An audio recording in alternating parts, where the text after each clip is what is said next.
আসসালামু আলাইকুম। সকলকে ধন্যবাদ জানিয়ে শুরু করছি আজকের ভিডিওতে আলোচনা করব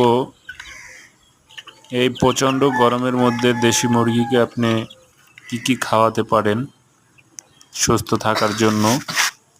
দেশি মুরগি বলেন, লেয়ার মুরগি বলেন,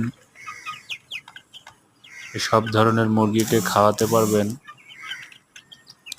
কারণ প্রচণ্ড গরমের মধ্যে আপনি যদি শুকনো খাবারগুলো খাওয়ান তাহলে আপনার দেশি মুরগির আমাশা হতে পারে, ঠান্ডা লেগে যেতে পারে, বদহজম হতে পারে।